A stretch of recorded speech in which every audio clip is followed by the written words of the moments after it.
നമസ്കാരം. സലാർ പാർട്ട് 1 സീസ് ഫയർ ഈ ഒരു സിനിമ നല്ലതാണോ അല്ലെങ്കിൽ ഇത് എത്രത്തോളം ഉണ്ട് എന്നുള്ളതിനെ കുറിച്ചിട്ടൊന്നും പറയാനായിട്ട് ഞാൻ ആളല്ല. ഈ ഒരു സിനിമ അത് കണ്ടു തീർത്തപ്പോൾ എനിക്ക് തോന്നിയത് ഇതിന് സെക്കൻഡ് പാർട്ടും കൂടെ വരട്ടെ, സെക്കൻഡ് പാർട്ടും കൂടെ വന്നിട്ട് ഇതിൻ്റെ ടോട്ടൽ കഥയൊക്കെ മൊത്തത്തിൽ മനസ്സിലാക്കിയതിന് ശേഷം മാത്രം ഈ ഒരു സിനിമയുടെ കഥയെക്കുറിച്ചിട്ടും അതിൻ്റെ മികവിനെ കുറിച്ചിട്ടും ഒക്കെ പറയാം. അതായിരിക്കും ബെറ്റർ എന്നുള്ളത്. പണ്ടത്തെ കാലത്ത് നിങ്ങൾ കണ്ടിട്ടുണ്ടോ എന്നുള്ളത് എനിക്കറിയില്ല, ഒത്തിരി പഴക്കമൊന്നുമില്ല, എന്നാലും ഇപ്പോൾ അധികം ഇല്ലാത്തൊരു സംഭവമുണ്ട്. കഥാപ്രസംഗം എന്ന് പറയുന്ന ഒരു പരിപാടിയുണ്ട്. കഥാപ്രസംഗം എങ്ങനെയാണെന്ന് വെച്ച് കഴിഞ്ഞാൽ വളരെ സിമ്പിൾ ആയിട്ടുള്ളൊരു സിറ്റുവേഷൻ ഇങ്ങനെയാണ്. ഒരു അമ്മ മകനോട് ഇങ്ങനെ പറയുകയാണ്, മകനെ നമ്മുടെ കുലത്തിന്റെ മാനം കാക്കാൻ നീ ചോര ചിന്തുക എന്നിങ്ങനെ പറയാമെന്ന് വെച്ചോ. ഇതിങ്ങനെ അവതരിപ്പിക്കുന്ന സമയത്ത് ഇത് അവതരിപ്പിക്കുന്ന ആളുടെ മുഖത്തെ എക്സ്പ്രഷൻ, അയാളുടെ ഡയലോഗ് ഡെലിവറി, അതിലൊക്കെയാണ് ആ ഒരു ഫീൽ ഇരിക്കുന്നത്. അയാൾ ഇങ്ങനെ പറയും മകനെ, ഇങ്ങനെ പറയും. ഇങ്ങനെ പറയുമ്പോഴത്തേനും നമുക്ക് ആ ഒരു ഫീൽ കിട്ടും. അന്നേരം നമുക്ക് ഫീൽ കിട്ടിയില്ല, നമ്മൾ ഇത്തിരി ഡൗൺ ആയിട്ട് നിൽക്കുകയാണെന്നുണ്ടെങ്കിൽ അവർ ആ സ്റ്റീൽ പാത്രത്തിൽ ഒറ്റ അടി അങ്ങോട്ട് അടിക്കും. അപ്പോഴത്തേനും നമ്മൾ ചാടി എണീക്കും. ഈ സലാർ പാർട്ട് 1 സീസ് ഫയർ കണ്ട സമയത്ത് പല മൊമെന്റിലും എനിക്ക് ഈ ഒരു കഥാപ്രസംഗ മൂഡ് അങ്ങോട്ട് അടിക്കണുണ്ടായിരുന്നു. അമ്മാതിരി തീവട്ടി ഡയലോഗടിയാണ്, ഭയങ്കര ഡയലോഗടിയോട്. അതിൻ്റെ ഇടയ്ക്ക് എവിടെയെങ്കിലുമൊക്കെ നമ്മളൊന്ന് ഡൗൺ ആയി കഴിഞ്ഞാൽ അപ്പോഴേ മറ്റേ രവി ബസ്രൂർ വന്നിട്ട് മറ്റേ ഒറ്റ അടി അങ്ങോട്ട് അടിച്ചിട്ട് കുറേ മ്യൂസിക് അങ്ങോട്ട് ഇട്ട് കൊടുക്കും. ഇത് എനിക്ക് ഈ സിനിമ കണ്ടപ്പോൾ തോന്നിയൊരു മൂഡിനെ കുറിച്ചിട്ട് പറഞ്ഞാണ് കേട്ടോ. കഥാപ്രസംഗം അന്നും ആസ്വദിക്കാൻ പറ്റും, ഇന്നും ആസ്വദിക്കാൻ പറ്റും. അത് പ്രസന്റ് ചെയ്യുന്ന ആളുടെ കയ്യിലാണ് അതിൻ്റെ എല്ലാ സംഭവങ്ങളും ഇരിക്കുന്നത്. ഈ പ്രഭാസ് റിബൽ സ്റ്റാർ എന്ന് എഴുതി വന്നപ്പോൾ ഞാൻ വിചാരിച്ചു ഈ റിബൽ സ്റ്റാർ എന്താണ്, എനിക്കതിൻ്റെ ബാക്ക്ഗ്രൗണ്ട് അറിയത്തില്ല കേട്ടോ. അത് കഴിഞ്ഞിട്ട് ഞാൻ ഇവരുടെയൊക്കെ അഭിനയം കണ്ടപ്പോൾ എനിക്ക് മനസ്സിലായി ഇയാളെ എന്തുകൊണ്ടാണ് റിബൽ സ്റ്റാർ എന്ന് വിളിക്കുന്നത്. ബാക്കിയുള്ള ആൾക്കാർ അഭിനയിക്കുമ്പോൾ പുള്ളി റിബലായിട്ട് മാറി നിന്ന് ഒരു എക്സ്പ്രഷനും ഇടുകയില്ല, ഒരേ ഫേസ് ലുക്ക് വെച്ച് ആദ്യം മുതൽ അവസാനം വരെ പുള്ളി അങ്ങോട്ട് പിടിക്കും. അതാണ് പുള്ളിക്കാരനെ റിബൽ സ്റ്റാർ എന്ന് വിളിക്കുന്നത്. പുള്ളി റിബലാണ്, പുള്ളി ബാക്കിയുള്ള ആൾക്കാരെ പോലെ അഭിനയിക്കത്തില്ല എന്ന് എനിക്ക് പേഴ്സണലി തോന്നി. കൻസാറിനെ കുറിച്ചിട്ട് പറയുന്ന സമയത്ത് ഇന്ത്യയുടെ ഭൂപടത്തിൽ ഇന്ത്യ പോലും അറിയാതെ ഉള്ളൊരു സ്ഥലമാണ്, അത് അത്രത്തോളം പവർഫുൾ ആണ് എന്നുള്ള രീതിയിലാണ് അവർ പ്രസന്റ് ചെയ്യുന്നത്. 1985 തൊട്ട് 2014 വരെയുള്ള ടൈം ഇങ്ങനെ കാണിക്കുന്നത് ഞാൻ സ്ക്രീനിൽ കണ്ടിരുന്നു. അവിടെ കൻസാറിനെ കുറിച്ചിട്ട് പറയുന്ന സമയത്ത് അതിൻ്റെ ആ ഒരു പവർ കാണിക്കാൻ വേണ്ടി ആയിരിക്കണം 2020 ശേഷമൊക്കെ ഇറങ്ങിയ ഐഫോണിൻ്റെ മോഡലൊക്കെ 2014 തന്നെ കൻസാറിൽ ഇറങ്ങിയിട്ടുണ്ടായിരുന്നു. ബോബി സിംഹ ഒരു ഐഫോൺ 12 ഒക്കെ വെച്ചിട്ട് വർത്താനം പറഞ്ഞുകൊണ്ടിരിക്കുന്ന ഒരു ഷോട്ടും എവിടെയോ കാണുകയുണ്ടായി. എന്നിനിപ്പം ഐഫോൺ 12 ആണോ എന്നുള്ളത് എനിക്ക് ഉറപ്പില്ല കേട്ടോ. അപ്പോൾ അങ്ങനെയുള്ള കുറേയധികം സംഭവങ്ങൾ മൊത്തത്തിൽ ഒരു മെസ്സ് ഫീൽ അടിച്ചു. ഇതിൻ്റെ ഫസ്റ്റ് പാർട്ട് ആയതുകൊണ്ടായിരിക്കാം സെക്കൻഡ് പാർട്ടിലേക്ക് വരുന്ന സമയത്ത് നൈസ് ആയിരിക്കാം എന്ന് ഞാൻ വിശ്വസിക്കുകയാണ്. സിനിമയുടെ ഫസ്റ്റ് ഹാഫ് കുഴപ്പമില്ലാത്ത രീതിയിൽ എൻഗേജിങ് ആയിട്ട് തന്നെയാണ് എനിക്ക് ഫീൽ ചെയ്തത്. ഫസ്റ്റ് ഹാഫിൽ ഞാൻ വലിയ പ്രതീക്ഷകൾ വെച്ചു.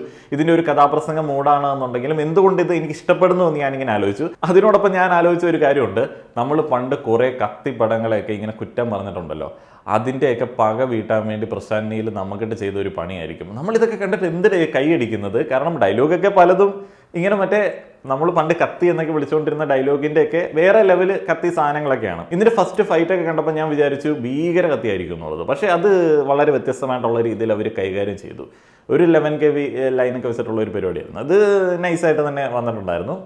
പിന്നീട് നല്ല രസത്തിൽ നല്ല പ്രതീക്ഷ നൽകി മുന്നോട്ടേക്ക് പോയൊരു ചിത്രമായിരുന്നു. പ്രഭാസിൻ്റെ അഭിനയം കാര്യങ്ങളൊക്കെ മാറ്റി നിർത്തിയാലും പ്രതീക്ഷ നൽകി മുന്നോട്ടേക്ക് പോവുകയായിരുന്നു. സെക്കൻഡ് ഹാഫിലേക്ക് വന്നപ്പോഴത്തേനും ഇത് സെക്കൻഡ് പാർട്ട് ഇറക്കേണ്ടതുകൊണ്ടായിരിക്കണം ഭയങ്കര വലിച്ചു നീട്ടല്, ഇഴച്ചിലെന്ന് പറഞ്ഞു കഴിഞ്ഞാൽ എനിക്ക് പേഴ്സണലി ഭയങ്കര ഇഴച്ചിൽ ഫീൽ ചെയ്തു. ഒരു രക്ഷയില്ലാത്ത ഇഴച്ചിൽ. ഇപ്പോൾ പ്രഭാസ് ഒരു കത്തി എടുക്കണമെന്നുണ്ടെങ്കിൽ ഇങ്ങനെ വരും, ഒരു 150 ഡയലോഗ് ചുറ്റിനും നിന്നിട്ട് എല്ലാവരും കൂടെ പറയും എടുക്കണ്ട എന്ന് പൃഥ്വിരാജ് പറയും. അങ്ങനെയുള്ളൊരു സാധനം. ഇനി ഡയറക്റ്റ് ടിപ്പിക്കലായിട്ടുള്ള ഒരു റിവ്യൂയിലേക്ക് പോയി കഴിഞ്ഞാൽ എഴുത്തിനെ കുറിച്ചിട്ട് പറയുകയാണെന്നുണ്ടെങ്കിൽ ഞാൻ പറഞ്ഞല്ലോ സെക്കൻഡ് പാർട്ട് വരേണ്ടതുകൊണ്ടായിരിക്കണം ഇതിൻ്റെ ഫസ്റ്റ് പാർട്ടിലെ സെക്കൻഡ് ഹാഫിൽ അത്യാവശ്യം നല്ല വലിച്ചു നീട്ടലുണ്ടായിരുന്നു.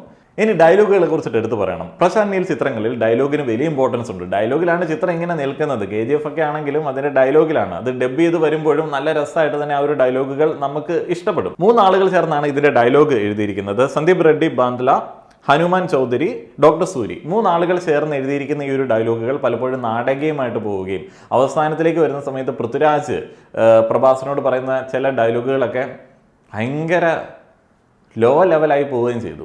ഇവരെന്തോ വലിയ സ്റ്റാർ കിഡ്സ് വഴി വെച്ച് കണ്ട സമയത്ത് എനിക്കാടാ ആരാധകർ കൂടുതലുള്ളത്, എനിക്കാടാ കയ്യടികൾ കൂടുതലുള്ളത് എന്നീ സംഭവങ്ങളൊക്കെ ഉണ്ട്. എനിക്ക് തോന്നുന്നു ഓഡിയൻസിൽ ഒരു കൂട്ടം ആളുകളെ ഇഷ്ടപ്പെടുത്താൻ വേണ്ടിയായിരിക്കാം. കയ്യടികളൊക്കെ കാര്യമായിട്ട് തന്നെ ഉണ്ടായിരുന്നു. അപ്പോൾ ആ തരത്തിലുള്ള ഡയലോഗുകൾ. പിന്നെ ഈ മലയാളം ഡബ് വേർഷനാണ് ഞാൻ കണ്ടത്.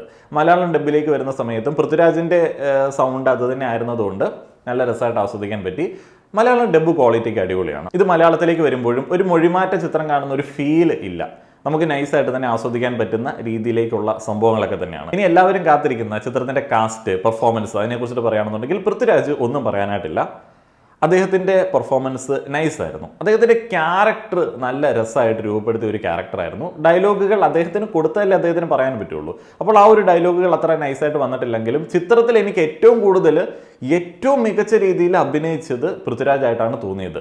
ഈ പ്രശാന്ത് നീൽ ചിത്രങ്ങളിൽ ഈ ചിത്രത്തിലേക്ക് വരുന്ന സമയത്ത് എനിക്ക് തോന്നുന്നു അദ്ദേഹം എപ്പോഴും അദ്ദേഹത്തിൻ്റെ അഭിനേതാക്കളോട് പറയുന്നത് കയ്യിലുള്ളതിൻ്റെ മാക്സിമം ഇട്, ഓവറാക്ക് എന്നുള്ളതായിരിക്കും. അപ്പോൾ അങ്ങനെ ഓവറാക്കുന്ന സമയത്ത്, എല്ലാവരും ഓവറാക്കുന്ന സമയത്ത് പ്രഭാസ് പിന്നെ ഓവറാവില്ലല്ലോ, അതങ്ങനെയാണല്ലോ. എല്ലാവരും ഓവറാക്കുന്ന സമയത്ത് പൃഥ്വിരാജാണ് വളരെ മിതത്വത്തോടെ നല്ല നൈസായിട്ട് ഈ ഒരു കഥാപാത്രത്തെ അപ്രോച്ച് ചെയ്തത്. ഈ ഒരു കഥാപാത്രത്തിൻ്റെ ബാക്കി കാര്യങ്ങൾ സെക്കൻഡ് പാർട്ടിൽ നമുക്ക് നൈസായിട്ട് ഫീൽ ചെയ്യത്തുള്ളൂ എന്ന് എനിക്ക് തോന്നുന്നു. പ്രഭാസിനെ കുറിച്ചിട്ട് ഞാൻ വീണ്ടും ആവർത്തിക്കുന്നില്ല. ശ്രുതി ഹാസനാണ് പിന്നീടുള്ളത്. നായിക പ്രാധാന്യം വലിയ കാര്യമായിട്ട് ഈ ഒരു ചിത്രത്തിൽ ഉണ്ടോ എന്ന് ചോദിച്ചു കഴിഞ്ഞാൽ അദ്ദേഹം ഒരു നായികയായിട്ട് എനിക്ക് തോന്നിയില്ല. ബാക്കി 2-3 സ്ത്രീ കഥാപാത്രങ്ങളുണ്ട്, ഗംഭീരമാണ്. അമ്മ വളരെ ഇമ്പോർട്ടൻ്റ് ആയിട്ടുള്ള ഒരു സംഭവമാണ് നീൽ ചിത്രങ്ങളിൽ. അമ്മയ്ക്ക് ഭയങ്കര പവറാണ്. അതേപോലെ തന്നെ വേറെ 2 സ്ത്രീകളുണ്ട്, അടിപൊളി. അവരുടെ പെർഫോമൻസും കാര്യങ്ങളും അവരുടെ ആറ്റിറ്റ്യൂഡൊക്കെ രസമാണ്. ആദ്യത്തെ സമയത്ത് നമുക്ക് ചില കോമഡി തോന്നുന്നുണ്ടെങ്കിലും എനിക്ക് തോന്നുന്നു ഇതൊന്നുകൂടെ കണ്ടു കഴിഞ്ഞാൽ നമ്മൾ KGF കണ്ടതുപോലെ നമുക്ക് ഭയങ്കരമായിട്ട് ഇഷ്ടപ്പെടാൻ സാധ്യതയുണ്ട്. അതിന് ശ്രുതി ഹാസനിലേക്ക് തിരിച്ചു വന്നു കഴിഞ്ഞാൽ ഓക്കെ എന്നുള്ളതേ ഉള്ളൂ. അദ്ദേഹത്തിൻ്റെ റോള് ചെയ്തിട്ടുണ്ട്. പക്ഷെ ആ ഒരു റോള് സിനിമയിൽ എത്രത്തോളം ഇമ്പോർട്ടൻ്റ് ആണ് എന്നുള്ളത് എനിക്ക് അത്രയധികം ഫീൽ ചെയ്തിട്ടില്ല. അതും സെക്കൻഡ് പാർട്ടിലേക്ക് നമുക്ക് പ്രതീക്ഷിക്കാനായിട്ട് പറ്റത്തുള്ളൂ. അദ്ദേഹത്തിൻ്റെ ഒരു സ്റ്റോറിയൊക്കെ. ജഗപതി ബാബു അദ്ദേഹത്തിൻ്റെ ടിപ്പിക്കലായിട്ടുള്ള ഒരു പെർഫോമൻസ് തന്നെയാണ് ഈ ഒരു സിനിമയിൽ കാണാൻ പറ്റുന്നത്. അത് നൈസായിട്ട് തന്നെ വന്നിട്ടുണ്ട്. ബോബി സിംഹ നല്ല രീതിയിൽ പെർഫോം ചെയ്യുന്ന ഒരു ആക്ടറാണ്. എനിക്ക് ഭയങ്കര ഫേവറേറ്റ് ആയിട്ടുള്ള ഒരു ആക്ടറാണ്. ഈ ഒരു സിനിമയിൽ അദ്ദേഹത്തിൻ്റെ മികച്ചൊരു കഥാപാത്രമാണോ എന്ന് ചോദിച്ചു കഴിഞ്ഞാൽ അല്ല, അദ്ദേഹത്തിന് വളരെ കംഫർട്ടബിൾ ആയിട്ട് ചെയ്യാൻ പറ്റുന്ന ഒരു കഥാപാത്രം തന്നെയായിരുന്നു. പ്രഭാസിന്റെ അമ്മ കഥാപാത്രത്തെ അവതരിപ്പിച്ച ഈശ്വരി റാവു അവർക്ക് കൊടുത്ത ഒരു കഥാപാത്രത്തിന്റെ ബാക്ക്ഗ്രൗണ്ടിൽ അത്രയധികം ഓവറാക്കേണ്ടതായതുകൊണ്ട് അവർ നന്നായിട്ട് ഓവറാക്കി. എങ്കിലും അവരുടെ കഥാപാത്രം നൈസായിരുന്നു.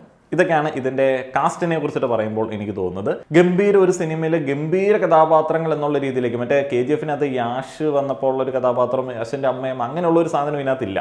ഇത് ഭയങ്കര ആവറേജ് ലെവലിൽ നിൽക്കുന്ന കഥാപാത്രങ്ങളും മറ്റേ ക്യാരക്ടർ ബാക്ക്ഗ്രൗണ്ടൊക്കെയാണ്. സിനിമാറ്റോഗ്രാഫി ഭുവൻ ഗൗഡ തന്നെയാണ്. അദ്ദേഹത്തിൻ്റെ സിനിമാറ്റോഗ്രാഫിയിൽ എന്ത് പുതുമയുണ്ടോ എന്ന് ചോദിച്ചു കഴിഞ്ഞാൽ പ്രത്യേകിച്ച് പുതുമകളൊന്നുമില്ല.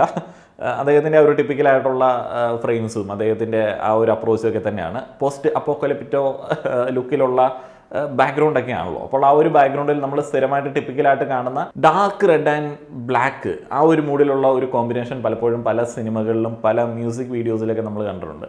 അപ്പോൾ അത് വീണ്ടും ഇതിനകത്തേക്ക് വരുന്ന സമയത്ത് ആ ഒരു ഫ്രഷ്നെസ് ഫീൽ ചെയ്തില്ല. ആ ഒരു ഫ്രെയിം, ആ ഒരു ലുക്ക് കിട്ടാൻ വേണ്ടി മാത്രമായിട്ട് കുറേയധികം ആളുകൾ, കുറേയധികം സ്ത്രീകൾ അങ്ങനെയുള്ള ഒരു രീതിയിലേക്ക് പോലും എനിക്ക് പേഴ്സണലി ഫീൽ ചെയ്തു. അവർ ആ ഒരു കോസ്റ്റ്യൂം ഇട്ടിട്ട് ഇങ്ങനെ നടക്കുന്നത് മുഴുവൻ ആ ഒരു ഫ്രെയിമിൽ ആ ഒരു ടോട്ടൽ ലുക്കിൽ എന്തെങ്കിലും ഒരു സാധനം കൊണ്ടുവരാൻ വേണ്ടി ചെയ്തതുപോലെയും ഫീൽ ചെയ്യുന്ന ഒരു തരത്തിലുള്ള ഒരു സിനിമാറ്റോഗ്രാഫി അതിനകത്തുണ്ടായിരുന്നു. ബാക്കി ആർട്ട്, പ്രൊഡക്ഷൻ സെറ്റപ്പ് ഒക്കെ ഗംഭീരമാണ്. ഇതിനകത്ത് വലിയൊരു മൈനൊക്കെ കാണിക്കുന്നുണ്ട്. അതിൻ്റെ ബാക്ക്ഗ്രൗണ്ടും പ്രഭാസ് വരുന്നതും അതിനകത്ത് വണ്ടികളും കാര്യങ്ങളൊക്കെ നൈസാണ്. അതിനകത്തൊരു ജീപ്പ് റാംഗ്ലറൊക്കെ കാണിക്കുന്നുണ്ട്. അതും കാര്യങ്ങളൊക്കെ അടിപൊളിയാണ്.